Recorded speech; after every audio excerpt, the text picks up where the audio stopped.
ಓಂ ನಮೋ ಭಗವತೆ ಪರಾಯ ಕಾಲಾಯ ನಮಃ ಕಾಲರೂಪಿಣ್ಯೈ ದುರ್ಗಾಯೈ ನಮಃ ಕಾಲಜೀವಗುಣಾದೀನಾಂ ಅಭಿಮಾನಿನೇ ಚತುರ್ಮುಖಾಯ ನಮಃ ಸರ್ವೇಭ್ಯೋ ದೇವೇಭ್ಯಃ ದೇಶಕಾಲ ಅಭಿಮಾನಿಭ್ಯಃ ಶ್ರೀ ಗುರುಭ್ಯೋ ನಮಃ.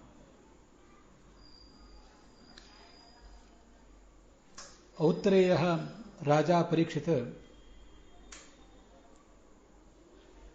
ಕಲಿಂ ಅಸ್ಮಿನ್ ಬ್ರಹ್ಮಾವರ್ತೆ ನ ವರ್ತಿತವ್ಯಂ ಇತಿ ಆದಿದೇಶ. ಹೇ ಸಾರ್ವಭೌಮ, ತವಾಜ್ಞೆಯ ಯತ್ರ ಕ್ವ ವಾ ವತ್ಸ್ಯಾಮಿ, ಪರಂತು ಸರ್ವತ್ರಾಪಿ ತ್ವಾಂ ಆತ್ತಧನುಷ್ಕಂ ಅಹಂ ಪಶ್ಯಾಮಿ. ತತ್ ಹೇ ಧರ್ಮಭೃತಾಂ ಶ್ರೇಷ್ಠ, ಕಾನಿಚಿತ್ ಸ್ಥಾನಾನಿ ಮದರ್ಥಂ ತ್ವಂ ನಿರ್ದೇಷ್ಟುಮರ್ಹಸಿ ಇತಿ ಕಲಿನಾ ಅಭ್ಯರ್ಥಿತಃ ಅಯಂ ನೃಪಃ ತಸ್ಮೈ ಕಲಯೇ ದ್ಯೂತಂ ಪಾನಂ ಸ್ತ್ರಿಯಃ ಸೂನಾ ಇತಿ ಸ್ಥಾನಚತುಷ್ಟಯಂ ಕಲ್ಪಯಾಮಾಸ.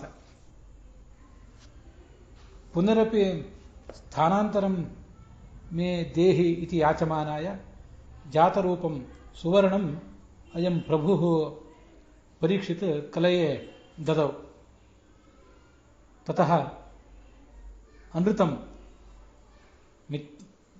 ಮಿಥ್ಯಾ ಮದಃ ಕಾಮಃ ರಜಃ ವೈರಂ ಇತಿ ಪಂಚ ದುರ್ಗುಣಾಃ ಏತಾನಿ ಪಂಚಸ್ಥಾನಾನಿ ಆಶ್ರಿತ್ಯ ತಿಷ್ಠಂತೆ.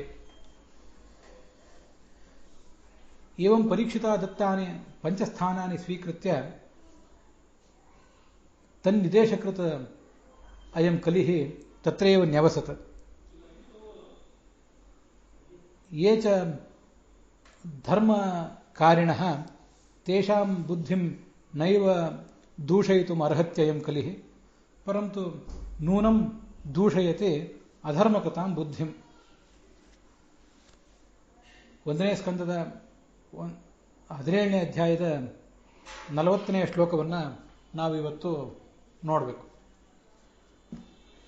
ನನ್ನ ರಾಜ್ಯದಲ್ಲಿ ನೀನು ಇರಲೇಬೇಡ ಅಂತ ಕಲಿಯನ್ನು ಹೊರದೂಡಲಿಕ್ಕೆ ಹೊರಟಿದ್ದ ಪರೀಕ್ಷಿತ. ಆಗ ಕಲಿಯ ಆತನನ್ನು ಪ್ರಾರ್ಥನೆ ಮಾಡಿದ್ದ, ನನಗೆ ಕೆಲವು ಪ್ರದೇಶಗಳನ್ನಾದರೂ ಕೊಡುವಂತ. ಅದಕ್ಕನುಗುಣವಾಗಿ ಈ ಜೂಜಾಟ, ಮದ್ಯಪಾನ, ಸ್ತ್ರೀಸಂಗ ಮತ್ತು ಹಿಂಸೆ ಈ 4 ಸ್ಥಾನಗಳನ್ನು ಕೊಟ್ಟಿದ್ದ. ಇನ್ನೂ ಒಂದು ಸ್ಥಾನ ಕೊಡು ಅಂತ ಕೇಳಿದಾಗ ಅದಕ್ಕನುಗುಣವಾಗಿ ಬಂಗಾರವನ್ನು ಕೊಟ್ಟಿದ್ದ. ನಾವಿದಕ್ಕೆಲ್ಲ ಏನು ಅರ್ಥ ಅಂತ ಅನ್ನೋದನ್ನು ಕಳೆದ ಭಾಗದಲ್ಲಿ ನೋಡಿದ್ದೇವೆ. ಅಂತೂ ಕಲಿಕಾಲದಲ್ಲಿ ಬಹಳ ಎಚ್ಚರಿಕೆಯಿಂದ ಬದುಕಬೇಕು ಸಾಧಕ. ವಿಶೇಷವಾಗಿ ಯಾವ ರೂಪದಲ್ಲಾದರೂ ಕಲಿ ನಮ್ಮನ್ನು ಹಾಳುಗೆಡವಬಹುದು. ಅದಕ್ಕಾಗಿ ಕಲಿಯ ಪ್ರವೇಶಕ್ಕೆ ಎಡೆ ಮಾಡಿಕೊಡುವಂಥ ಯಾವುದನ್ನಾದರೂ ನಾವು ಬಹಳ ಎಚ್ಚರಿಕೆಯಿಂದಲೇ ಗಮನಿಸಬೇಕಾಗ್ತದೆ. ನಮಗೆಲ್ಲ ಇದು ಗೊತ್ತಿದ್ದೇ. ಶಾಲಗ್ರಾಮ ಶಿಲಾಯಾಂತೂ ನಿತ್ಯಂ ಸನ್ನಿಹಿತ ಕಲಿಹಿ ಭೀಮಸೇನ ಮಹಾಬಾಹೋ ಗದಯಾಪೋಥೆ ಪ್ರಭೋ ಅಂತ. ಶಾಲಗ್ರಾಮ ನಾವು ಪೂಜೆ ಮಾಡಲಿಕ್ಕೆ ಅಂತ ಕೂತಾಗ ಶಾಲಗ್ರಾಮ ಶಿಲಾದಲ್ಲೇ ಕಲಿ ಇರ್ತಾನಂತೆ. ಭೀಮಸೇನನ್ನೇ ಅವನನ್ನು ಗದೆಯಿಂದ ನೀನು ಮೆಟ್ಟು ಬಾ ಅಂತ ಭೀಮಸೇನನ್ನು ಕರೆಯಬೇಕಾಗ್ತದೆ. ಈ ಶ್ಲೋಕ ಬ್ರಾಹ್ಮಣರಲ್ಲಿ ಕೆಲವು ಪಂಗಡದವರು ಈ ಶ್ಲೋಕವನ್ನು ಪೂಜಾಕಾರಂಭದಲ್ಲಿ ಹೇಳ್ತಾರೆ, ಇನ್ನು ಕೆಲವರು ಹೇಳೋದಿಲ್ಲ ಅಂತ. ಈ ಶ್ಲೋಕದ ಬಗ್ಗೆ ಏನೇನೋ ವಿವಾದಗಳಿವೆ. ಆದರೆ ಅದರಿಂದ ಸಿಗುವ ಸಂದೇಶ ಮಾತ್ರ ಅದ್ಭುತವಾದದ್ದು. ಕಲಿ ಈ ಯಾವುದೋ ಈ ಜೂಜಾಟ ಮತ್ತು ಮದ್ಯಪಾನ, ಸ್ತ್ರೀಸಂಗ, ಹಾಗೆ ಹಿಂಸೆ, ಬಂಗಾರ ಅಲ್ಲಿ ಮಾತ್ರ ಇರ್ತಾನೆ ಅಂತಲ್ಲ.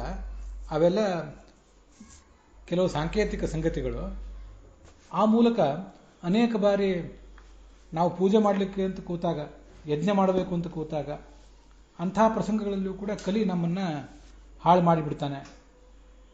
ಯಾವುದ್ಯಾವುದು ನಮಗೆ ಊಹೆಗೆ ನಿಲುಕದಂಥ ವಸ್ತುಗಳಲ್ಲಿ, ವಿಷಯಗಳಲ್ಲಿ, ಸ್ಥಳಗಳಲ್ಲಿ, ಕಾಲಗಳಲ್ಲಿ, ವ್ಯಕ್ತಿಗಳಲ್ಲಿ ಕಲಿ ಪ್ರವೇಶ ಮಾಡಿಬಿಡ್ತಾನೆ.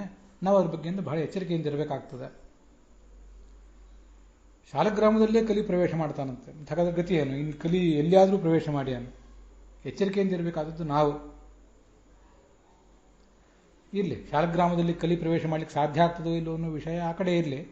ಅಂತೂ ನಾನು ಅದನ್ನು ಹಿಂದೊಂದು ಬಾರಿ ವ್ಯಾಖ್ಯಾನ ಮಾಡಿದ ರೀತಿಯಂತೆ ಶಾಲಗ್ರಾಮದಲ್ಲಿ ಕಲಿ ಪ್ರವೇಶ ಮಾಡಲಿಕ್ಕೆ ಆಗದೇ ಇರಬಹುದು. ಶಾಲಗ್ರಾಮವನ್ನು ಪೂಜೆ ಮಾಡಬೇಕು ಅಂತ ನಾವು ಕೂತಿದ್ದೀವಲ್ಲ ನಮ್ಮಂಥವರು, ನಮ್ಮ ಬುದ್ಧಿಯಲ್ಲಿ ಕಲಿ ಖಂಡಿತವಾಗಿ ಪ್ರವೇಶ ಮಾಡ್ತಾನೆ. ಯಾಕೆಂದರೆ ಅಲ್ಲಿ ಒಂದಲ್ಲ ಒಂದು ರೀತಿಯಿಂದ ಜೂಜಾಟ ಇದೆ. ನಮ್ಮ ಬುದ್ಧಿಯಲ್ಲಿ ಜೂಜಾಟದ ಕಡೆ ನಮಗೆ ಒಲವಿದೆ.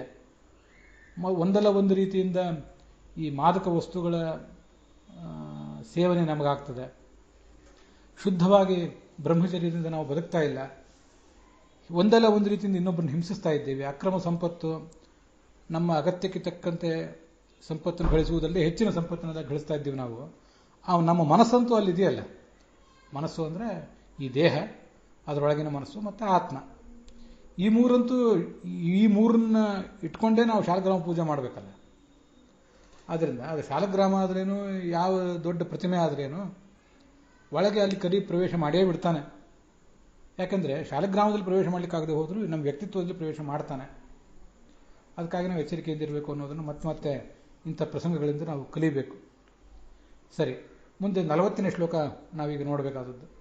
ಅಥೈತಾನಿ ನ ಸೇವೇತ ಬುಭೂಷು ಪುರುಷ ಕ್ವಚಿತ ವಿಶೇಷತೋ ಧರ್ಮಶೀಲೋ ರಾಜ ಲೋಕಪತಿರ್ಗುರು. ಲೋಕಪತಿ, ಜಗತ್ತಿನ ಒಡೆಯನಾದ, ಜಗತ್ತಿಗೆ ಮಾರ್ಗದರ್ಶನ ಮಾಡಬೇಕಾದ, ಆದ್ದರಿಂದ ಗುರು ಅಂತ ಕರೆಸ್ಕೊಂಡಿರುವ ಧರ್ಮಶೀಲನಾಗಿ ಇರಬೇಕಾದ ರಾಜ, ಈ 5 ಬಗ್ಗೆ ಬಹಳ ಎಚ್ಚರಿಕೆಯಿಂದಿರಬೇಕು. ಯಾವುದೇ ರೀತಿಯಾದ, ನಾವು ಹಿಂದೆ ದೊಡ್ಡದೊಂದು ಪಟ್ಟಿನೇ ನೋಡಿದ್ವಿ, ಜೂಜು ಅಂದರೆ ಯಾವುದು ಅಂತ. ಅಂಥ ಎಲ್ಲದರಿಂದಲೂ ಅವನು ದೂರ ಇರಬೇಕು. ಮದ್ಯಪಾನ ಇತ್ಯಾದಿ ದುಶ್ಚಟಗಳಿಂದ ದೂರ ಇರಬೇಕು. ಸ್ತ್ರೀ ಆದರೆ ಪುರುಷನಿಂದ, ಪುರುಷ ಆದ ಸ್ತ್ರೀಯನಿಂದ, ವೈವಾಹಿಕ ಸಂಬಂಧಗಳಿಂದ, ಬಾಹ್ಯವಾದ ಸಂಬಂಧಗಳಿಂದ ಬಹಳ ಎಚ್ಚರಿಕೆಯಿಂದ ಬದುಕಬೇಕು. ಯಾವುದೇ ರೀತಿಯಾದ ಹಿಂಸೆಯೂ ಕೂಡ ನಮ್ಮಿಂದ ಸಮಾಜಕ್ಕೆ ಆಗಬಾರ್ದು. ಸರ್ವಂ ಬ್ರಾಹ್ಮಮಿದಂ ಲೋಕಂ ಬ್ರಹ್ಮಣ ಸೃಷ್ಟಪೂರ್ವಂ ಹಿ ಅಂತ ಮಹಾಭಾರತ ಹೇಳ್ತದೆ. ಸಮಸ್ತ ಪ್ರಪಂಚವೂ ಭಗವಂತನಿಂದ ಸೃಷ್ಟವಾದದ್ದು. ಆದ್ದರಿಂದ ಸಮಸ್ತ ಪ್ರಪಂಚವೂ ಬ್ರಹ್ಮನಿಂದ ಸೃಷ್ಟವಾದ್ದರಿಂದ ಅದಕ್ಕೆ ಬ್ರಾಹ್ಮ ಅನ್ಬೇಕು. ಯಾವ ಸಮಾಜದ ಯಾವ ಒಂದು ವರ್ಗಕ್ಕೂ ಒಂದು ಜಾತಿಗೂ ನಮ್ಮಿಂದ ನೋವಾಗಬಾರ್ದು ಅನ್ನೋ ಎಚ್ಚರ ನಮಗೂ ಇರಬೇಕು, ವಿಶೇಷತಃ ರಾಜನಿಗಿರಬೇಕು.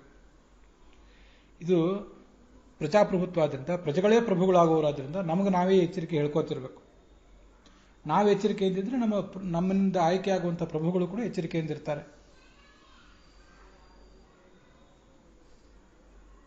ಮಹಾಭಾರತದಲ್ಲಿ ಅಂಥ ಘಟನೆಗಳನ್ನು ನೋಡಿದ್ದೇವೆ. ನಾನು ಯಾವ ವರ್ಣಕ್ಕೂ ಕೂಡ ಹಿಂಸೆ ಮಾಡಿಲ್ಲ ಅನ್ನುವುದು ಸತ್ಯ ಆದರೆ, ಆ ಸತ್ಯದಿಂದ ನನ್ನ ತಾಯಿಯ ತಂದೆಯಾದ ಯಯಾತಿ ಸದ್ಗತಿಯನ್ನು ಪಡೆಯಲಿ ಅಂತ ಒಬ್ಬ ರಾಜ ಹೇಳುವ ಮಾತು ಮಹಾಭಾರತದಲ್ಲಿ ನಾವು ಹಿಂದೆ ಅನೇಕ ಕಡೆ ನೋಡಿದ್ದೇವೆ. ಯಯಾತಿ ಸ್ವರ್ಗದಿಂದ ಕೆಳಗೆ ಬೀಳ್ತಿರ್ತಾನೆ ತನ್ನ ಅಹಂಕಾರದ ಪ್ರತಿಫಲವಾಗಿ. ಅವನಿಗೆ ಅವನ ಮಗಳು ಮಾಧವಿ, ಅವಳ ಮಕ್ಕಳಾದಂತಹ ಇವರು ಕೆಲವರು ತಮ್ಮ ಪುಣ್ಯ ಧಾರೆ ಎರಿತಾರೆ. ಪ್ರಾಪ್ತವಾನಸ್ಮಿ ಯತ್ ಪುಣ್ಯಂ ಸರ್ವವರ್ಣೇ ಶ್ವಗರ್ಹಯ.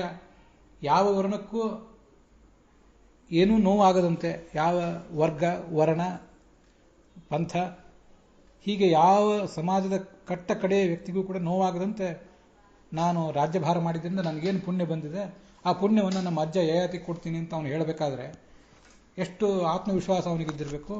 ಮತ್ತು ಅದಕ್ಕೆ ಹಿನ್ನೆಲೆಯಾಗಿ ಎಷ್ಟು ನಿಷ್ಪಕ್ಷಪಾತ ರೀತಿಯಿಂದ ಆತ ರಾಜ್ಯ ಆಳಿರಬೇಕು ಅನ್ನೋದನ್ನು ಎಲ್ಲ ಪ್ರಜೆಗಳು ಕೂಡ ಕಲ್ತ್ಕೋಬೇಕು, ಪ್ರಭುಗಳು ಕಲ್ತ್ಕೋಬೇಕು. ಇವತ್ತು ಈ ಜಾತಿ ವರ್ಣ ಇವುಗಳ ಕುರಿತಾಗಿ ಸಮಾಜದಲ್ಲಿ ಎಲ್ಲ ಜಾತಿ ಎಲ್ಲ ವರ್ಣ ಎಷ್ಟೊಂದು ಸಂಘರ್ಷ, ಎಷ್ಟೊಂದು ಅಪನಂಬಿಕೆಗಳು. ಅದನ್ನು ಉಪಯೋಗ ಮಾಡಿಕೊಂಡು ಆಳುವವರು ನಮ್ಮನ್ನು ಶೋಷಿಸುವುದೇನು, ಇದನ್ನೆಲ್ಲ ನಾವು ಬಹಳ ಎಚ್ಚರಿಕೆಯಿಂದ ಗಮನಿಸಬೇಕಾಗ್ತದೆ. ಅದಕ್ಕಾಗಿ ಇದನ್ನು ಹೇಳಿದೆ. ಅದಕ್ಕಾಗಿ ಧರ್ಮಶೀಲನಾದ ಈ ರಾಜ ಯಾವತ್ತೂ ಕೂಡ ಇದನ್ನು ಸೇವನೆ ಮಾಡಬಾರ್ದು, ಬೇರೆ ಯಾರೂ ಮಾಡಬಾರ್ದು. ಬುಭೂಷು ಪುರುಷ, ಸದ್ಗತಿಯನ್ನು ಪಡೆಯಬೇಕು ಅಂತಿದ್ರೆ, ಭಗವಂತನ ಪ್ರೀತಿಕರವಾದ ಜೀವನವನ್ನು ನಡೆಸಬೇಕು ಅಂತಿದ್ರೆ ಎಂದೂ ಇವನ್ನೆಲ್ಲ ಸೇವನೆ ಮಾಡಬಾರ್ದು. ವಿಶೇಷವಾಗಿ ರಾಜ ಮಾಡಬಾರ್ದು ಇದನ್ನು ಅಂತ ಈ 40ನೇ ಶ್ಲೋಕ ಅದನ್ನು ವರ್ಣನೆ ಮಾಡ್ತದೆ. ಇದಕ್ಕೊಂದು ಭಾಗವತ ತಾತ್ಪರ್ಯವೂ ಕೂಡ ಇದೆ. ವಿಹಿತಾತಿರೇಕೇನ ನ ಸೇವೇತ ಅಂತ. ಅದ್ರ ಬಗ್ಗೆ ಒಂದಿಷ್ಟು ಸಂಗತಿಗಳನ್ನು ನಾವೀಗ ನೋಡಬೇಕಾಗಿದೆ. ಬುಭೂಷು ಅಂದರೆ ಪುರುಷಾರ್ಥ ಕಾಮ ಅಂತ ವಿಜಯಧ್ವಜರು ಬರೀತಾರೆ.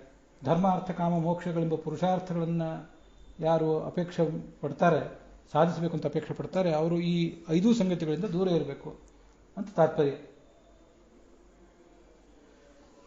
ಹಾಗಾದರೆ ಜೂಜಿನಿಂದ ದೂರ ಇರಬೇಕು, ಮದ್ಯಪಾನದಿಂದ ದೂರ ಇರಬೇಕು, ಸ್ತ್ರೀ ಸಂಘದಿಂದ, ಹಿಂಸೆಯಿಂದ, ಸಂಪತ್ತಿನಿಂದ, ಬಂಗಾರದಿಂದ ದೂರ ಇರಬೇಕು ಅಂದರೆ ಹೇಗೆ ದೂರ ಇರಬೇಕು ಅಂದರೆ ಆಚಾರ್ಯ ಹೇಳ್ತಾರೆ, ವಿಹಿತಾತಿರೇಕೇನ ನ ಸೇವೇತ. ಎಷ್ಟು ಸೇವನೆ ಮಾಡಿದರೆ ಅದರಿಂದ ಏನೂ ದೋಷ ಬರೋದಿಲ್ವೋ ಅಷ್ಟನ್ನು ಸೇವನೆ ಮಾಡಲಿಕ್ಕೆ ಆಯಾ ಪ್ರಸಂಗಗಳಲ್ಲಿ ಅಧಿಕಾರ ಇದೆ ಅಂತ ಅದರ ತಾತ್ಪರ್ಯ. ಅದಕ್ಕೆ ಹೆಚ್ಚಿನ ಅರ್ಥವನ್ನು ಅಲ್ಲಿ ಯಾದವಾರ್ಯರು ಬರೆದಿಲ್ಲ. ಆದರೆ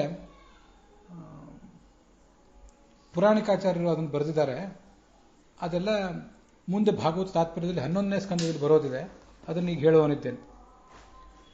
ಕ್ಷತ್ರಿಯರಿಗೆ ಮದ್ಯಪಾನ ಅಂತನ್ನೋದು ವಿಹಿತವಾಗಿದೆ, ಗೃಹಸ್ಥರಿಗೆ ಸ್ತ್ರೀಸಂಗ ವಿಹಿತವಾಗಿದೆ, ಯಜ್ಞದಲ್ಲಿ ಪಶುಹಿಂಸೆ ಇದೆ ಇತ್ತು, ಶರೀರ ಪಾವಿತ್ರ್ಯಕ್ಕಾಗಿ ಒಂದಿಷ್ಟು ಬಂಗಾರ ಧರಿಸಬೇಕಾಗ್ತದೆ. ಇಷ್ಟನ್ನು ಹೊರತುಪಡಿಸಿ ಬೇರೆ ಯಾವುದನ್ನು ಮಾಡಬಾರದು ಅಂತ ಅದರ ತಾತ್ಪರ್ಯ. ಇದು ವಿಹಿತವಾದದ್ದು. ಏನು ವಿಹಿತವಾಗಿದೆ ಅದನ್ನು ಮಾಡಬೇಕು, ವಿಹಿತವಲ್ಲದೆ ಇದನ್ನು ಮಾಡಬಾರದು ಅಂತ ಅಭಿಪ್ರಾಯ ಆಗ್ತದೆ.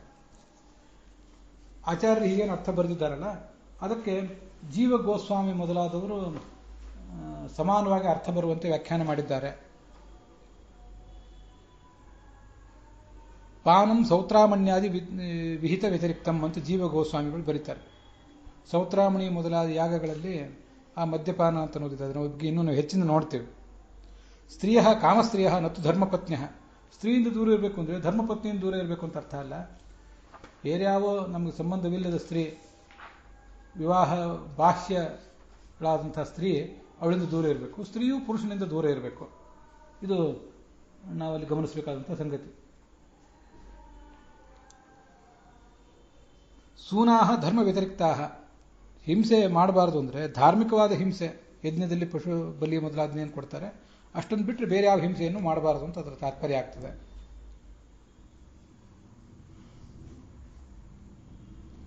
ವಲ್ಲಭಾಚಾರ್ಯರು ಮೊದಲಾದವರು ಎಲ್ಲರೂ ಕೂಡ ಹೀಗೆ ಅರ್ಥ ಹೇಳ್ತಾರೆ. 5 ಸ್ಥಾನಗಳಲ್ಲಿ ಎಲ್ಲೆಲ್ಲಿ ಅಧರ್ಮಕ್ಕೆ ಸ್ಥಾನ ಇದೆಯೋ ಅಲ್ಲೆಲ್ಲ ಕಲಿಪ್ರವೇಶ ಮಾಡ್ತಾನೆ. ಎಲ್ಲಿ ಶಾಸ್ತ್ರ ವಿಹಿತವಾಗಿದ್ದರೆ ಅಲ್ಲಿ ಕಲಿಪ್ರವೇಶ ಮಾಡೋದಿಲ್ಲ. ಏತೇಷು ಯತ್ರ ಅಧರ್ಮೋ ಭವತಿ ತದಸ್ಯ ಕಲೇಹ ಸ್ಥಾನಂ ನತು ಸ್ವಭಾವತಃ ಶಾಸ್ತ್ರತೋವಾ ಯತ್ರ ಏತಾನಿ ಭವಂತಿ. ಈ ಕೆಲವು ಕಡೆ ನಾವು ಹೀಗೆ ತಿಳ್ಕೊಂಡಿರ್ತೇವೆ, ಪರೀಕ್ಷಿತ ತಲೆ ಮೇಲೆ ಬಂಗಾರದ ಕಿರೀಟ ಹಾಕ್ಕೊಂಡಿದ್ದ, ಆದ್ದರಿಂದ ಈ ಕಲಿ ಈ ರಾಜನಿಗೆ ಒಂದು ಬುದ್ಧಿ ಕಲಿಸ್ತೇನೆ ಬಾ ಅಂತ ಆಲೋಚನೆ ಮಾಡಿ ಆ ಬಂಗಾರದ ಮೂಲಕನೇ ಅವನು ಒಳಗೆ ಹೋಗಿಬಿಟ್ಟ ಅಂತೆಲ್ಲ ಕೆಲವರು ಹೇಳೋದನ್ನು ಕೇಳ್ತೀವಿ. ಕೇಳಲಿಕ್ಕೆ ಚೆನ್ನಾಗಿರ್ತದೆ, ಅದು ವಾಸ್ತವಿಕ ಸಂಗತಿ ಅಲ್ಲ. ಅದು ಚಕ್ರವರ್ತಿ, ಅವನಿಗೆ ಬಂಗಾರದ ಕಿರೀಟ ಧಾರಣೆ ಅದೆಲ್ಲ ವಿಹಿತವೇ. ಯಾಕೆ ಅವನಿಗೆ ಕಲಿ ಪ್ರವೇಶ ಆಯಿತು? ಪರೀಕ್ಷಿತನಿಗೆ ಕಲಿ ಪ್ರವೇಶ ಆಗಿದ್ದು ಸತ್ಯವೇ. ಅವನು ಇದು ಕೊನೆ ಜನ್ಮ ಅವನಿಗೆ, ಇನ್ನು ಮುಕ್ತಿಯೇ ಅವನಿಗೆ, ಅಂಥವನಿಗೂ ಕಲಿ ಪ್ರವೇಶ ಆಯಿತು. ಯಾಕೆಂದರೆ ಪ್ರಾರಬ್ಧವೇ ಕರ್ಮವೇ ಕಾರಣ ಅಂತ ಅನ್ನಬೇಕು ಅಂತ ಅಲ್ಲಿ ಗುರುಗಳಂಥ ಪುರಾಣಿಕಾಚಾರ್ಯರು ಅದರ ಅರ್ಥ ಬರೆದಿದ್ದಾರೆ. ಹೀಗೆ ಪ್ರಾರಬ್ಧ ಕರ್ಮ ಅಂತ ಅನ್ನೋದು ಈ ಭಗವಂತನ ಅಪರೋಕ್ಷ ಜ್ಞಾನವನ್ನು ಪಡೆಯುವುದಕ್ಕಿಂತ ಮುಂಚೆ ಏನೋ ಒಂದು ಪ್ರಾರಬ್ಧ ಕರ್ಮ ಮಾಡಿದ್ದಿರ್ತದೆ. ಅದರ ಕಾರಣದಿಂದಾಗಿ ಇಂಥ ಒಂದು ಏನೋ ದೋಷ ಸಂಘಟಿಸಿ ಬಿಡ್ತದೆ ಅಂತ ಅದರ ತಾತ್ಪರ್ಯ ಆಗ್ತದೆ. ಹೊರತು ಬಂಗಾರದಲ್ಲಿ ಪರೀಕ್ಷಿತ ಹಾಕ್ಕೊಂಡಂತಹ ಕಿರೀಟದಲ್ಲಿ ಕಲಿ ಪ್ರವೇಶ ಮಾಡಿದ, ಅವನನ್ನು ಹಾಳು ಮಾಡಿದ, ಅದರಿಂದ ಅವನು ಸಪ್ತ ಹಾವನ್ನು ಆ ಶಮೀಕನಿಗೆ ಹಾಕಿದ ಅಂತೆಲ್ಲ ಅರ್ಥ ಮಾಡೋದು ಅಷ್ಟು ಸಮಂಜಸವಾದ ಅರ್ಥ ಅಲ್ಲ ಅದು.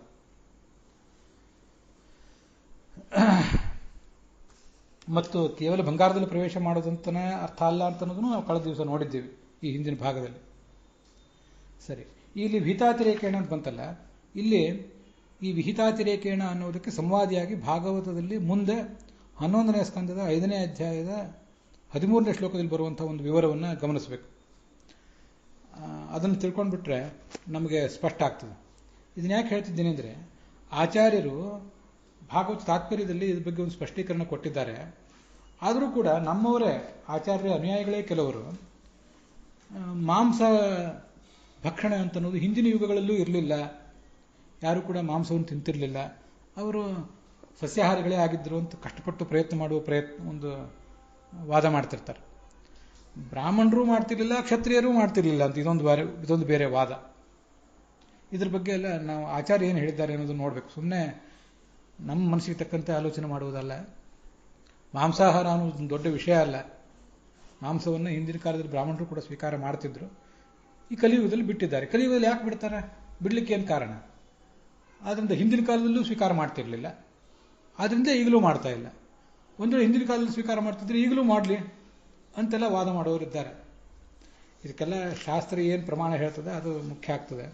ನಮ್ಮ ಅಭಿಪ್ರಾಯಗಳು ದೊಡ್ಡ ವಿಷಯ ಅಲ್ಲ ಇಲ್ಲಿ.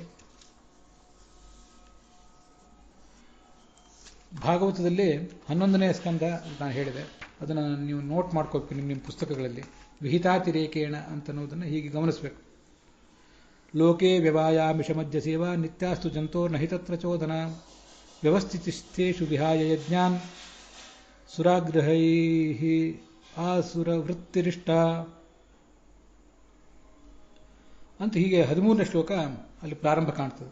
11ನೇ ಶ್ಲೋಕ 11. ಅದಾದ್ಮೇಲೆ ಯದ್ಘ್ರಾಣ ಭಕ್ಷೋ ವಿಹಿತ ಸುರಾಯ ತಥಾ ಪಶೋರಾಲಭನಂ ನ ಹಿಂಸಾ ಏವಂ ವ್ಯವಾಯ ಪ್ರಜೆಯ ನ ರತ್ಯೈ ಇಮಂ ವಿಶುದ್ಧಂ ನ ವಿದು ಸ್ವಧರ್ಮಂ ಅಂತ 13ನೇ ಶ್ಲೋಕ ಬಂದಿದೆ. ಇವಕ್ಕೆಲ್ಲ ಆಚಾರ್ಯರು ಭಾಗವತ ತಾತ್ಪರ್ಯ ಬರೆದಿದ್ದಾರೆ. ಏನು ಭಾಗವತ ತಾತ್ಪರ್ಯದಲ್ಲಿ ಹೇಳಿದೆ ಅನ್ನೋದನ್ನ ಈಗ ನೋಡೋಣ. ಆಚಾರ್ಯರು ಅಲ್ಲಿ ನಮ್ಮ ಸಂದೇಹ ಪರಿಹಾರಕ್ಕಾಗಿಯೇ ಕ್ರಿಯಾವಿಧಾನ, ಹೇಗೆ ಕ್ರಿಯೆಗಳನ್ನು ಮಾಡಬೇಕು, ಯಜ್ಞಾದಿ ಕ್ರಿಯೆಗಳನ್ನು ಅನ್ನುವ ಭಾಗವನ್ನೇ ಅಲ್ಲಿ ಕೊಟ್ಟಿದ್ದಾರೆ. ವ್ಯವಾಯಾಮಿಷ ಮಧ್ಯಾಹ್ನಿ ಹರೇ ಪೂಜಾರ್ಥಮೇವತು ವಾಮದೇವ್ಯೋ ನಾಮಯಜ್ಞೋ ವ್ಯವಾಜೋ ಹರಿಪೂಜನಂ ಪಿತೃಯಜ್ಞೋ ದೇವಯಜ್ಞೋ ಮಾಂಸೇನ ಹರಿಪೂಜನಂ ವ್ಯವಾಜಯಜ್ಞೆ ಮದ್ಯಂ ತು ಸೋಮಾತ್ಮಕತಯೇಷ್ಯತೆ ಕ್ಷತ್ರಿಯಾದೇರ್ನ ವಿಪ್ರಾಣಾಂ ವಿಪ್ರೋ ದೋಷೇಣ ಲಿಪ್ಯತೆ ಅರಾಗತಃ ಪ್ರವೃತ್ತಿ ಸ್ಯಾದ್ ರಾಗೋ ದೋಷಸ್ಯ ಕಾರಣಂ. ಎಲ್ಲ ಶ್ಲೋಕಗಳನ್ನು ಓದಿದ್ದೇನೆ. ಮುಂದೆ ಇನ್ನೂ ಕೆಲವು ಶ್ಲೋಕಗಳಿವೆ. ಘ್ರಾಣಭಕ್ಷೋ ತವಾ ಯಜ್ಞೆ ದೈವೇ ಸರ್ವಸ್ಯ ಚೇಷ್ಯತೆ ಪೈಷ್ಟಂ ಮದ್ಯಸ್ಯ ಮಾಧ್ಯಾದಿ ಕ್ಷತ್ರಿಯಸ್ಯ ನ ದುಷ್ಯತೆ ದೈವೇ ರತ್ಯೈವ ಚ ಪ್ರೀತಿ ವಿಷ್ಣೋ ಪುತ್ರಾತ್ಮಾನುಷೇ ತಸ್ಮಾದ್ ವಿಹಿತ ಮಾತ್ರೇಷು ರಾಗಂ ಮುಕ್ತ್ವಾ ಯಥಾವಿಧಿ ಸಮಾಹಿತೋ ಹರಿಂ ಸ್ಮೃತ್ವಾ ವರ್ತನ್ ಯಾಜಿ ಹರೇರ್ಭವೇತ್ ಇತಿ ಕ್ರಿಯಾವಿಧಾನೆ ಯಜ್ಞಾನ್ ವಿಹಾಯ ನಚೋದನ ಅಂತ ಆಚಾರ್ಯರ ವಾಕ್ಯ. ಏನದಕ್ಕೆ ಅರ್ಥ? ಅದನ್ನ ಈಗ ನಾವು ನೋಡಬೇಕು. ವ್ಯವಾಯ ಆಮಿಷ ಮಧ್ಯಾಹ್ನೆ, ಆ ಶ್ಲೋಕ ಭಾಗವತದ ಶ್ಲೋಕ ಅಲ್ಲಿ ಬಂದಿರುವುದು. ವ್ಯವಾಯ ಅಂದರೆ ಮೈಥುನ, ಆಮಿಷ ಅಂದರೆ ಮದ್ಯ, ಆಮಿಷ ಅಂದರೆ ಮಾಂಸ, ಮದ್ಯ ಅಂದರೆ ಮದ್ಯಪಾನ, ನಮಗಿದು ಗೊತ್ತಿದೆ. ನಿತ್ಯಾಸ್ತು ಜಂತೋಹ, ಪ್ರಾಣಿಗಳಿಗೆ ಸಹಜವಾದ ಪ್ರವೃತ್ತಿಯಿಂದ ಇವನ್ನೆಲ್ಲ ಸೇವನೆ ಮಾಡಬೇಕು ಅಂತ ಬರ್ತಿರ್ತದೆ. ಅದನ್ನ ಯಾರಾದರೂ ಇಂಥದನ್ನು ಮಾಡು, ನೀನು ಸ್ತ್ರೀಸಂಗ ಮಾಡು ಅಂತ ಯಾರೋ ಅದಕ್ಕೊಂದು ಪ್ರೇರಣೆ ಕೊಡಬೇಕಾಗಿಲ್ಲ. ಮಾಂಸ ತಿನ್ನು ಅಂತ ಯಾರಿಗೂ ಪ್ರೇರಣೆ ಕೊಡಬೇಕಾಗಿಲ್ಲ. ಏನು ತಿನ್ನಬೇಕೋ, ಏನು ಆಲೋಚನೆ ಮಾಡಬೇಕೋ, ಅವನ ಆಹಾರ ಯಾವುದು ಅಂತ ಅನ್ನೋದನ್ನು ಅವರವರೇ ಬೈ ಇನ್ಸ್ಟಿಂಕ್ಟಿವ್ಲಿ ಈ ಎಲ್ಲ ಜೀವರು ಮಾಡೇ ಮಾಡ್ತಾರೆ. ಆದರೆ ವೇದ ಕೆಲವು ಕಡೆ ಅದನ್ನು ವಿಧಾನ ಮಾಡ್ತದೆ. ಯಾಕೆ ವಿಧಾನ ಮಾಡ್ತದೆ ಅಂದರೆ ಭಗವಂತನ ಪೂಜಾ ರೂಪವಾಗಿ ಇದನ್ನು ಮಾಡುವಂತ ವಿಧಾನ ಮಾಡ್ತದೆ. ಇಲ್ಲದೆ ಹೋದರೆ ಗಂಡು ಹೆಣ್ಣನ್ನು ಕೂಡಬೇಕು, ಹೆಣ್ಣು ಗಂಡನ್ನು ಕೂಡಬೇಕು, ನಿಮಗೇನು ಬೇಕಾದ ಆಹಾರ ತಿನ್ರಿ ಅಂತೆಲ್ಲ ವೇದ ಹೇಳಬೇಕಾದ ಅಗತ್ಯ ಇಲ್ಲ. ಭಗವಂತನ ಪೂಜೆ ಆದ್ರಿಂದ ಅದನ್ನು ಮಾಡುವಂತ ಕೆಲವು ಕಡೆ ಹೇಳ್ತದೆ. ಆಯ್ತು. ಭಾಗವತ ತಾತ್ಪರ್ಯ ಏನು ಹೇಳಿದೆ ಅಂದರೆ ವ್ಯವಾಯ ಆಮಿಷ ಮಧ್ಯಾಹ್ನೆ, ವ್ಯವಾಯ ಅಂದರೆ ಸ್ತ್ರೀಸಂಗ, ಆಮಿಷ ಅಂದರೆ ಮಾಂಸ ಸೇವನೆ, ಮತ್ತೆ ಮದ್ಯ ಅಂದರೆ ಮದ್ಯಪಾನ. ಇವನ್ನ ಹರೇ ಪೂಜಾರ್ಥಮೇವತು, ಭಗವಂತನ ಪೂಜೆಗಾಗಿ ಅಂತ ತಿಳಿದು ಮಾಡಿದರೆ ಅದು ಯೋಗ್ಯವೇ, ಅದರಲ್ಲಿ ದೋಷವಿಲ್ಲ. ಇಲ್ಲಿ ನೋಡಿ, ಸ್ತ್ರೀಸಂಗವೂ ಬಂದಿದೆ, ಮಾಂಸ ಸೇವನೆ ಅನ್ನೋ ದೃಷ್ಟಿಯಿಂದ ಹಿಂಸೆಯೂ ಬಂದಿದೆ, ಮದ್ಯಪಾನದ ಬಗ್ಗೆನೂ ಬಂದಿದೆ. ಅದಕ್ಕಾಗಿ ಇದನ್ನು ಹೇಳ್ತಿದ್ದೇನೆ. ವಿಹಿತಾತಿರೇಕೇಣ ಅಂತ 1ನೇ ಸ್ಕಂದದಲ್ಲಿ ಏನು ವಿಹಿತವಾದ್ದಿದೆ ಅದನ್ನು ಮಾಡಬಹುದು, ವಿಹಿತಕ್ಕಿಂತ ಅತಿರಿಕ್ತವಾದನ್ನು ಮಾಡಬಾರದು, ಅದು ಕಲಿಪ್ರವೇಶ ಕಾರಣ ಅಂತ ಆಚಾರ್ಯ ಹೇಳಿರುವುದು ಇಲ್ಲಿ ಸಂಕ್ಷಿಪ್ತವಾಗಿದೆ. 11ನೇ ಸ್ಕಂದದಲ್ಲಿ ವಿಸ್ತೃತವಾಗಿದೆ. ಅದೇನು ಅಲ್ಲಿಗ ವಾಮದೇವಿಯೋ ನಾಮ ಯಜ್ಞೋ ವ್ಯವಾಯೋ ಹರಿಪೂಜನಂ. ಈ ವ್ಯವಾಯ ಅನ್ನೋದೇನಿದೆಯಲ್ಲ ಮೈಥುನ, ಅದು ವಾಮದೇವ ಯಜ್ಞ ಅಂತ ಕರೆಸ್ಕೋತದೆ. ಅದು ಭಗವಂತನ ಪೂಜೆ. ಯಾಕೆ ವಾಮದೇವಾದಿನ ಯಜ್ಞ ಅಂತ ಕರೀತಾರೆ ಅಂದರೆ ನನ್ನೊಂದು ಊಹೆ, ಮುಂದೆ 11ನೇ ಸ್ಕಂದದಲ್ಲಿ ನೋಡೋಣ. ವಾಮದೇವ ಅಂದರೆ ರುದ್ರ, ಶಿವ ಪಾರ್ವತಿಯರಿಬ್ಬರು ಕೂಡ ದಾಂಪತ್ಯದ ದೇವತೆಗಳು, ಆದ್ದರಿಂದ ಅದನ್ನು ವಾಮದೇವ ಯಜ್ಞ ಅಂತ ಕರೀತಾರೆ. ಅದು ಭಗವಂತನ ಪೂಜೆ ಅದು. ಇನ್ನು ಮುಂದೆ ಈ ವ್ಯವಾಯದ್ದಾದ್ಮೇಲೆ ಮಾಂಸದ ಬಗ್ಗೆ ಬರ್ತದೆ. ಪಿತೃಯಜ್ಞೋ ದೈವಯಜ್ಞೋ ಮಾಂಸೇನ ಹರಿಪೂಜನಂ, ಇದು ಮುಂದೆ ಬರುವಂತಹ ವಿಚಾರ. ಇದು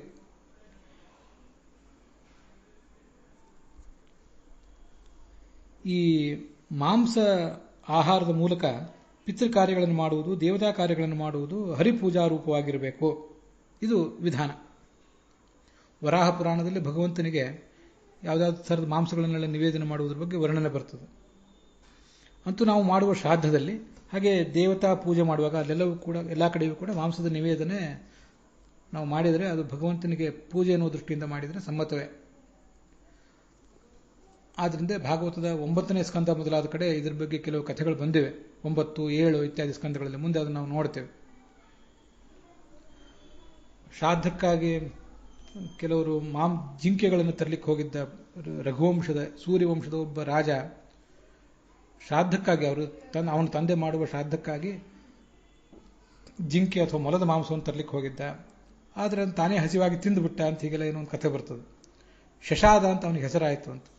ಶಶ ಅಂದ್ರೆ ಮೊಲ. ಆ ಮೊಲದ ಮಾಂಸವನ್ನು ತಿಂದು ಬಿಟ್ಟಿದ್ರಿಂದ ಅವನು ಶಶಾದ ಅಂತ ಹೆಸರು ಬಂತು. ತಂದೆ ಅವನನ್ನು ನೀನು ಶ್ರಾದ್ದಕ್ಕಿಂತ ಮುಂಚೆನೇ ಈ ಮಾಂಸವನ್ನು ತಿಂದು ಶ್ರಾದ್ದ ಘಾತಕ್ಕೆ ಕಾರಣ ಆಗಿದ್ದೆ, ಆದ್ದರಿಂದ ನೀನು ಹಾಳಾಗಿ ಹೋಗುವಂತ ಅವನಿಗೆ ಶಾಪ ಕೊಟ್ಟಿದ್ದ ಅಂತೆಲ್ಲ ಕಥೆ ಕೇಳಿ ಬರ್ತದೆ. ಅದೆಲ್ಲ ಈಗ ನಾನು ಹೆಚ್ಚು ಹೇಳೋದಿಲ್ಲ. ಈಗ 1ನೇ ಸ್ಕಂದದ್ದು ಮತ್ತು 11ನೇ ಸ್ಕಂದದ್ದು ಮಾತ್ರ ಹೇಳ್ತೇನೆ. ಮುಂದೆ ಅದು 7ನೇ ಸ್ಕಂದ 9ನೇ ಸ್ಕಂದ ಎಲ್ಲ ಬಂದಾಗ ಅದನ್ನು ಮುಂದೆ ನಾವು ನೋಡೋಣ. ಅಂತೂ ಶ್ರಾದ್ದವನ್ನೇ ಮಾಡ್ರಿ, ನೀವು ಪೂಜೆಯನ್ನೇ ಮಾಡ್ರಿ, ಅಥವಾ ಯಜ್ಞವನ್ನೇ ಮಾಡ್ರಿ. ಯಜ್ಞಕುಂಡದಲ್ಲಿ ಆಹುತಿ ಹಾಕ್ತೀವಲ್ಲ ಆ ಯಜ್ಞವನ್ನೇ ಮಾಡ್ರಿ, ಅಥವಾ ಮನೆಯಲ್ಲಿ ದೇವ್ರ ಪೂಜೆ ಮಾಡ್ತೀವಲ್ಲ ಆವಾಗ ಕೊನೆಗೆ ಅಲಂಕಾರ ಇತ್ಯಾದಿಗಳೆಲ್ಲ ಆದಮೇಲೆ ಭಗವಂತನ ನಿವೇದನೆ ಮಾಡ್ತೀವಲ್ಲ ಅಲ್ಲಿ ಆದರೂ ಮಾಂಸದ ನಿವೇದನೆ. ಪಿತೃಯಜ್ಞ ಅಂದರೆ ವಾರ್ಷಿಕವಾಗಿ ಪಕ್ಷ ಶ್ರಾದ್ದ ಇತ್ಯಾದಿಗಳನ್ನು ಮಾಡುವಾಗ ಮಾಂಸದ ಮೂಲಕ ಆರಾಧನೆ ಮಾಡುವುದು. ಇವೆಲ್ಲವೂ ಹರಿಪೂಜೆಯೇ. ವ್ಯವಾಯಜ್ಞೆ ಮದ್ಯಂತು ಸೋಮಾತ್ಮಕತೆಯೇಷ್ಯತೆ ಕ್ಷತ್ರಿಯಾದೇಹೇ ನ ವಿಪ್ರಾಣಾಂ ವಿಪ್ರೋ ದೋಷೇಣ ಲಿಪ್ಯತೆ. ಸರಿ, ಈಗ ಮೊದಲು ಮೈಥುನದ ಬಗ್ಗೆ ಹೇಳಿದರು, ಆಮೇಲೆ ಮಾಂಸದ ಬಗ್ಗೆ ಹೇಳಿದರು, ಈಗ ಮದ್ಯದ ಬಗ್ಗೆ ಹೇಳ್ತಾರೆ. ಈ ಮದ್ಯ ಅಂತ ಅನ್ನೋದು ಅದು ಯಾರು ಸ್ವೀಕಾರ ಮಾಡಬೇಕು ಅದನ್ನು ಹೇಳ್ತಾರೆ ನೋಡಿ. ಇದನ್ನು ಗಮನಿಸ್ಬೇಕು ನಾವು. ಈ ಕ್ಷತ್ರಿಯರು ಸ್ತ್ರೀ ಸಂಘ ಮಾಡಿದಾಗ, ವಾಮದೇವ ಯಜ್ಞ ಮಾಡಿದಾಗ ಅಲ್ಲಿ ಅವರಿಗೆ ಈ ಮದ್ಯಪಾನ ಮಾಡಲಿಕ್ಕೆ ಒಂದು ಅಧಿಕಾರ ಇದೆ.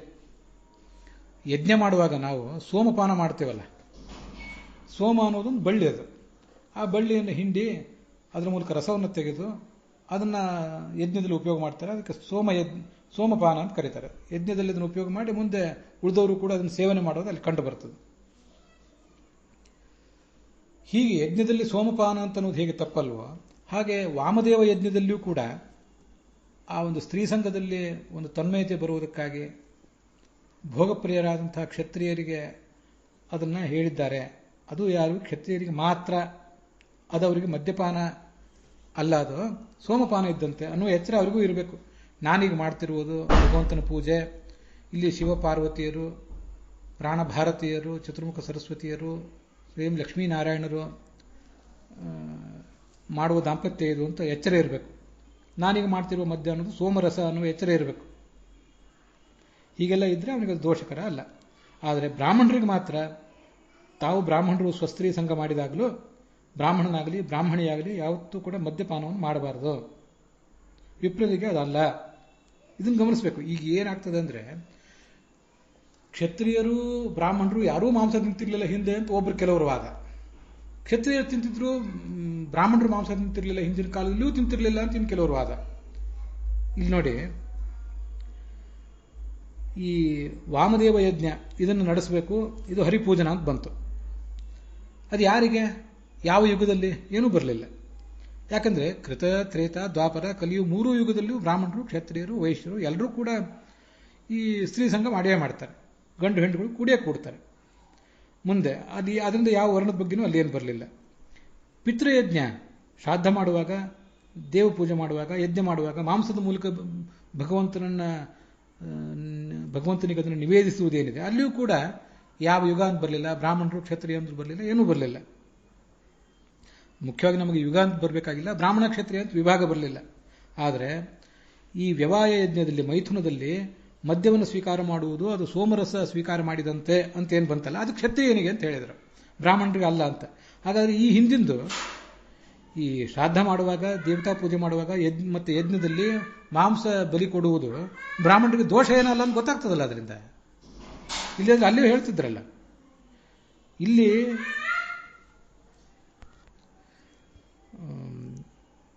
ಬ್ರಾಹ್ಮಣನಾದವನು ಬ್ರಾಹ್ಮಣ ಮತ್ತು ಬ್ರಾಹ್ಮಣಿ ಕೂಡಿದಾಗ ಕೂಡ ಅವರು ಮದ್ಯಪಾನ ಮಾಡಬಾರದು ಅಂತ ಎಚ್ಚರಿಕೆ ಕೊಟ್ಟವರು ಬ್ರಾಹ್ಮಣರು ಮಾಂಸ ತಿನ್ನಬಾರದು ಅನ್ನುವ ಅಭಿಪ್ರಾಯ ಶಾಸ್ತ್ರಕಾರರಿಗಿದ್ರೆ ಅವರು ಪಿತೃಯಜ್ಞ ದೇವಯಜ್ಞ ಅದನ್ನ ಅಲ್ಲಿ ಮಾಂಸದಿಂದ ಹರಿಪೂಜನೆ ಮಾಡುವುದು ಕೇವಲ ಕ್ಷತ್ರಿಯರಿಗೆ ಅಂತ ಹೇಳ್ತಿದ್ರಲ್ಲ, ಅದು ಹೇಳಿಲ್ಲ ಅನ್ನೋದನ್ನು ಗಮನಿಸಬೇಕಲ್ಲ. ಆದ್ರಿಂದ ಬ್ರಾಹ್ಮಣನಿಗೆ ಮದ್ಯಪಾನದಿಂದ ದೋಷ ಬರ್ತದೆ, ಅವನು ಯಾವತ್ತೂ ಮಾಡಬಾರದು. ಆದರೆ ಮಾಂಸ ಆಹಾರ ಸ್ವೀಕಾರ ಮಾಡಿದರೆ ದೋಷ ಅಲ್ಲ. ಇನ್ನು ವಾಮದೇವ ಯಜ್ಞ ಅಂತೂ ದೋಷ ಅಲ್ಲವೇ ಅಲ್ಲ. ಇಷ್ಟು ಬಂತು. ಮುಂದೆ ಘ್ರಾಣಭಕ್ಷೋಥವಾ ಯಜ್ಞೆ ದೈವೇ ಸರ್ವತ್ರ ಚೇಷ್ಯತೆ ಅಂತ ಮುಂದಿನ ಮಾತು. ಈ ಸರ್ವಸ್ಯ ಚೇಷ್ಯತೆ ಇದು ನೋಡಿ, ಇದು ಒಂದು ವ್ಯತ್ಯಾಸ ಇಲ್ಲಿ ಕಾಣಿಸ್ತದೆ. ಸೌತ್ರಾಮಣಿ ಅಂತ ಒಂದು ಯಜ್ಞ ಇದೆ, ಅದನ್ನ ಜೀವ ಗೋಸ್ವಾಮಿಗಳು ಕೂಡ ತಮ್ಮ ವ್ಯಾಖ್ಯಾನದಲ್ಲಿ ಹೇಳಿದ್ದಾರೆ. ಸೌತ್ರಾಮಣಿ ಮೊದಲಾದ ಯಜ್ಞ ಮಾಡಿದಾಗ ದೇವಯಜ್ಞ, ಅದು ಭಗವಂತನ ಕುರಿತು ಮಾಡುವ ಯಜ್ಞ, ಅಲ್ಲಿ ಒಂದು ಪೈಷ್ಟ ಮಧ್ಯಸ್ಯ, ಈ ಬ್ರಾಹ್ಮಣನಾದವನು ಕೂಡ, ಬ್ರಾಹ್ಮಣ ಕ್ಷತ್ರಿಯ ಮೊದಲಾದವರು ಎಲ್ಲರೂ ಕೂಡ ಅಲ್ಲಿ ಅನ್ನದಿಂದ ಮಾಡುವಂಥ ಒಂದು ಮದ್ಯವನ್ನ ಸ್ವೀಕಾರ ಮಾಡಬಹುದಂತೆ. ಅದು ಹೇಗೆ ಅಂದರೆ ಘ್ರಾಣಭಕ್ಷ, ಮೂಗಿನಿಂದ ಅದನ್ನು ಮೂಸಬೇಕಷ್ಟೇ.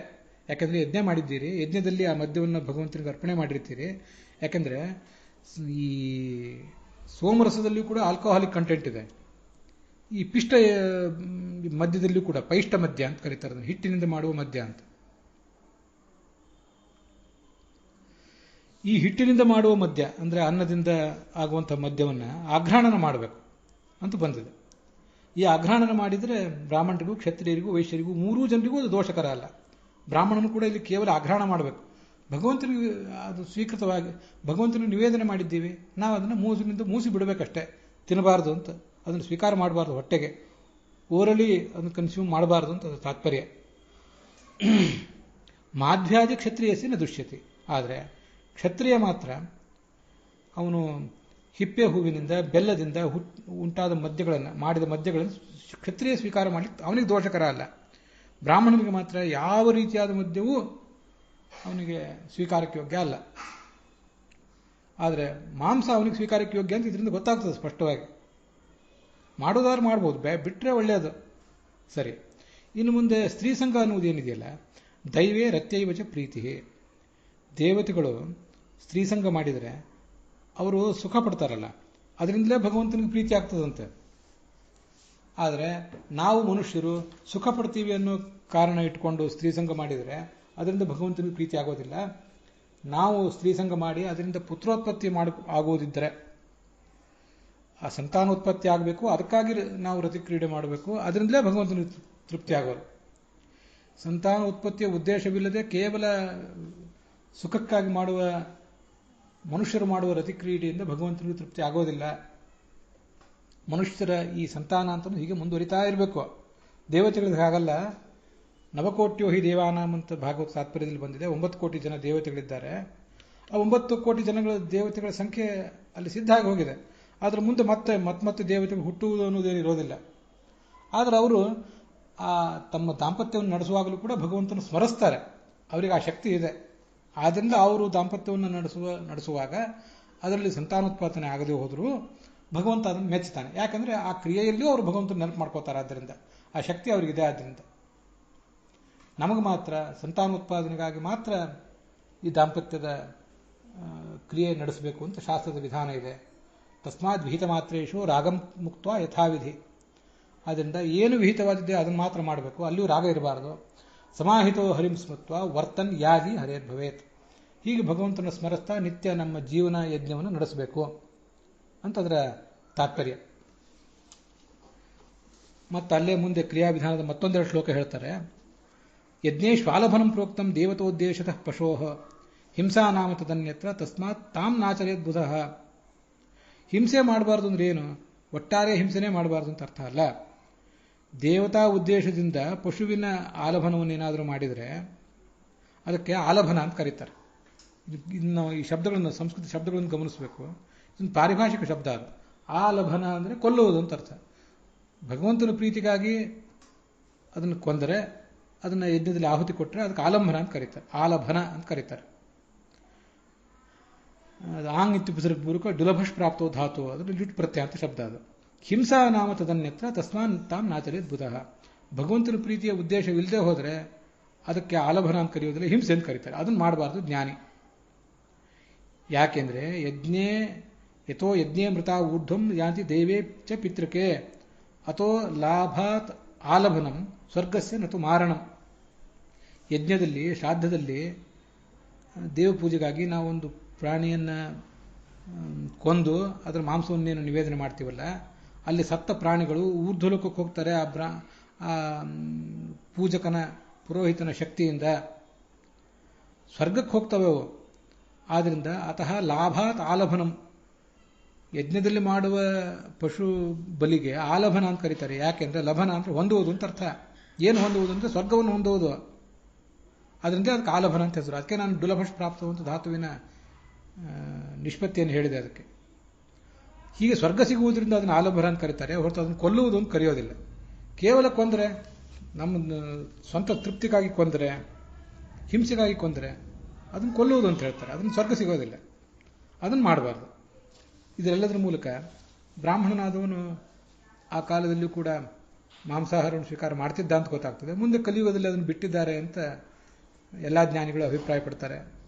ನಾನು ಅದ್ರ ಬಗ್ಗೆ ಚರ್ಚೆ ಮಾಡಿದಾಗ ಗೋವಿಂದಾಚಾರ್ಯರು, ಪುರಾಣಿಕಾಚಾರ್ಯರು ಮೊದಲಾದವರು ಅದನ್ನೇ ಹೇಳಿದರು.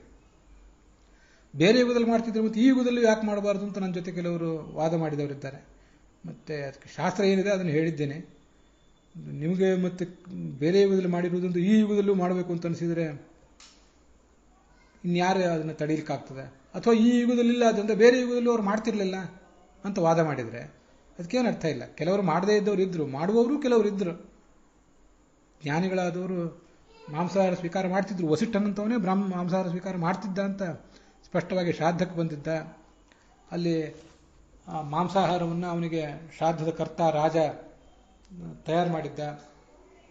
ಆ ರಾಜನ ಮೇಲಿನ ದ್ವೇಷದಿಂದ, ವಸಿಷ್ಠನ ಮೇಲಿನ ದ್ವೇಷದಿಂದ ಒಬ್ಬ ರಾಕ್ಷಸ ಆ ಮಾಂಸದ ಜಾಗದಲ್ಲಿ ನರಮಾಂಸವನ್ನು ಇಟ್ಟು ಬಿಟ್ಟಿದ್ದ. ರಾಜ ಏನು ಅಡಿಗೆ ಮಾಡಬೇಕಾಗಿತ್ತು, ಆ ರಾಜನ ಹೆಸರು ನಂಗೆ ನೆನಪಿಲ್ಲ ಈಗ. ರಾಜ ಏನು ಅಡಿಗೆ ಮಾಡಬೇಕಾಗಿತ್ತು, ರಾಜನಿಗೆ ಯಾವ ಪಾಚಕ ಅಡಿಗೆ ಮಾಡಬೇಕಾಗಿತ್ತು, ಪಾಚಕನಲ್ಲಿ ಒಬ್ಬ ರಾಕ್ಷಸ ಪ್ರವೇಶ ಮಾಡಿ ನಾವು ವಸಿಷ್ಠರು ತಿನ್ನಬಹುದಾದ ಮಾಂಸವನ್ನು ಬಿಟ್ಟು ನರಮಾಂಸವನ್ನು ಅಲ್ಲಿ ಬಡಿಸಿಬಿಟ್ಟಿದ್ದ. ಆದ್ದರಿಂದ ವಸಿಷ್ಠರು ರಾಜನಿಗೆ ಶಾಪ ಕೊಡುವಂತಾಯಿತು ಅಂತ ಹೀಗೆಲ್ಲ ಕಥೆ ಮಹಾಭಾರತದಲ್ಲಿ ಬಂದಿದೆ. ಕಲ್ಮಾಶಪಾದ ಅಂತ ಅವನ ಹೆಸರು ಅಂತ ನಂಗೆ ನೆನಪಿದೆ. ಅವನ ಹೆಂಡತಿಯ ಹೆಸರು ಮದಯಂತಿ ಅಂತ ಹೀಗೇನೋ ಇದ್ದದ್ದು ನೆನಪಿದೆ. ತಿಂತಿದ್ರು ಅನ್ನೋದಕ್ಕೆ ವಸಿಷ್ಠ ಮೊದಲಾದ ಋಷಿಗಳೇ ಅಲ್ಲಿ ತಿಂದಿದ್ರ ಉದಾಹರಣೆ ಇದೆ. ಅದರಿಂದ ನಾವು ಅದ್ರ ಬಗ್ಗೆ ಹೆಚ್ಚಿಂದೇನು ಹೇಳಬೇಕಾದ ಅಗತ್ಯ ಇಲ್ಲ. ಬೇರೆ ಯಾರೋ ಈ ಥರ ವಾದ ಮಾಡಿದರೆ ನಾನೇನು ಹೆಚ್ಚು ತಲೆ ಕೆಡಿಸ್ಕೋತಿರ್ಲಿಲ್ಲ. ಮಧ್ವಾಚಾರ್ಯರ ಅನುಯಾಯಿಗಳು ಭಾಗವತ ತಾತ್ಪರ್ಯ ಇತ್ಯಾದಿಗಳನ್ನು ಓದಿ ಅದರ ಪ್ರಕಾರ ಅರ್ಥ ಹೇಳಬೇಕಾದವರು ಕೂಡ ಇದ್ರ ಬಗ್ಗೆ ವ್ಯತಿರಿಕ್ತವಾದ ವಾದಗಳನ್ನು ಮಾಡ್ತಿರೋದು ಬಹಳ ಆಶ್ಚರ್ಯ ಅಂತ ಅನ್ನಿಸ್ತದೆ. ಅದರಿಂದ ಇದನ್ನು ಒಪ್ಪಬಾರದು ಅಂತ ನಂದು ಅಭಿಪ್ರಾಯ.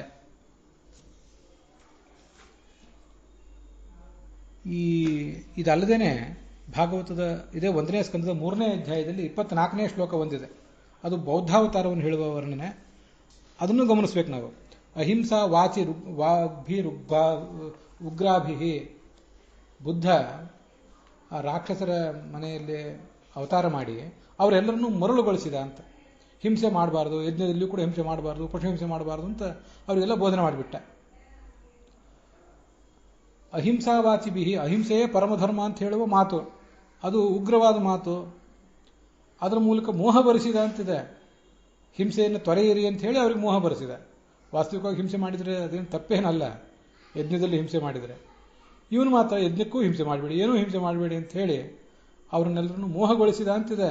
1ನೇ ಸ್ಕಂದದ 3ನೇ ಅಧ್ಯಾಯದ 24ನೇ ಶ್ಲೋಕ ನೀವು ನೋಡ್ಬೋದು. ಮತ್ತೆ ಅಹಿಂಸೆ ಮಾಡುವುದು, ಹಿಂಸೆಯನ್ನು ತೊರೆಯಿರಿ, ಅಹಿಂಸೆಯನ್ನೇ ಆಚರಿಸಿರಿ ಅಂತ ಅನ್ನೋದು ಶಾಸ್ತ್ರ ಸಮ್ಮತವೇ ಆಗಿದ್ದರೆ, ಭಗವಂತನ ಸಮ್ಮತವೇ ಆಗಿದ್ದರೆ, ಯಾವ ಯುಗದಲ್ಲೂ ಯಾವ ಕಾಲದಲ್ಲೂ ಯಜ್ಞಕ್ಕಾಗಿಯೂ ಹಿಂಸೆ ಮಾಡಬಾರ್ದು ಅನ್ನೋದೇ ಭಗವಂತನ ಅಭಿಪ್ರಾಯ ಆಗಿದ್ದರೆ, ಆ ದೈತ್ಯರನ್ನು ಅವನು ಮೋಹಗೊಳಿಸಿದ ಅಂತ ಹೇಳುವುದು ಅರ್ಥ ಏನಿದೆ? ಅವನು ಹೇಳಿದ ಧರ್ಮ ಸರಿಯೇ ಆಗ್ತಿತ್ತು, ಅದನ್ನ ಅವ್ರು ಆಚರಣೆ ಮಾಡಿದವರು ಪುಣ್ಯಶಾಲಿಗಳೇ ಆಗ್ತಿದ್ರು. ಮೋಹಗೊಳಿಸಿದ ಅಂತ ಹೇಳೋದು ವಾಸ್ತವಿಕ ಧರ್ಮದ ಸ್ವರೂಪವನ್ನು ಮುಚ್ಚಿಟ್ಟು ಅವ್ರನ್ನ ಮೋಹಗೊಳಿಸಿದ ಅಂತ ಅದರ ತಾತ್ಪರ್ಯ ಆಗ್ತದೆ. ಇದನ್ನೆಲ್ಲ ನಾವಲ್ಲಿ ಗಮನಿಸಬೇಕು. ಇದು ವಿಹಿತಾತಿರೇಕೇಣ ಅಂತ ಅನ್ನೋದಕ್ಕೆ ನಾವು ನೋಡಬೇಕಾದಂಥ ಅರ್ಥ.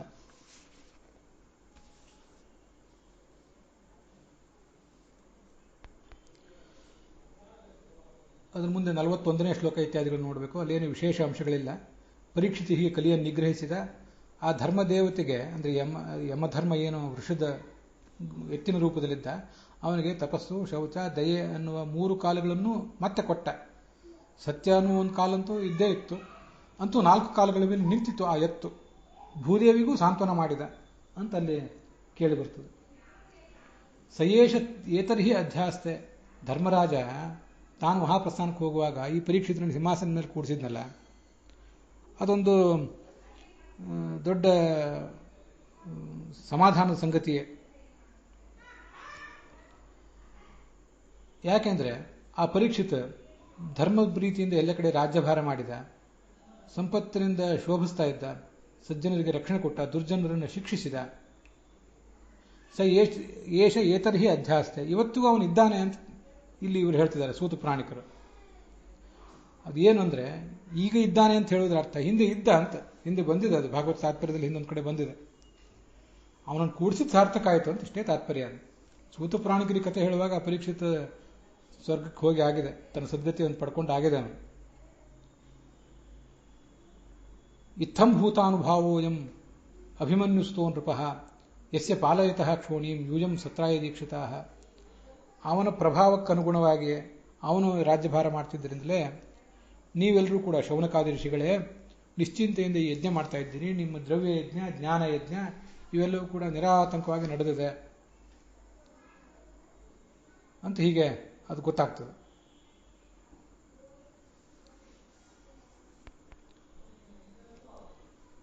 ಇಲ್ಲಿ ಯಾದವಾರರು ಒಂದೆರಡು ಸಂಗತಿಗಳನ್ನು ಬರೆದಿದ್ದಾರೆ.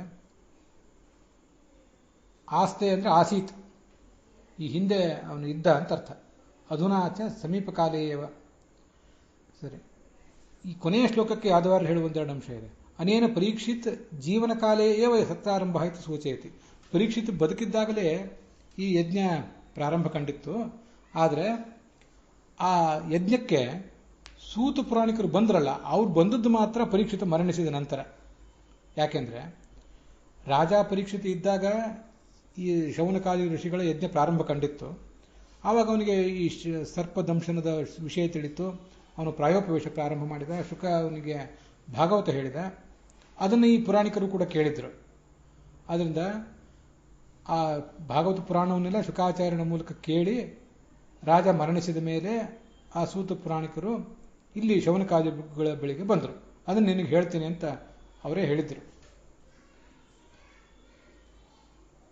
ಆದ್ರಿಂದ ಆಸ್ತೆ ಇವತ್ತಿಗೂ ಆ ರಾಜ ಇದ್ದಾನೆ ಅಂದ್ರೆ ಅದು ಅತೀತ ಕಾಲದ ಮಾತು, ಭೂತಕಾಲದ ಮಾತು. ಈಗ ಅವನು ಇಲ್ಲ, ಅದನ್ನ ಸೂತ ಪುರಾಣಿಕರು ಹೇಳಿದ್ದಾರೆ ಅಂತ ನಾವು ತಿಳ್ಕೊಳ್ಬೇಕು.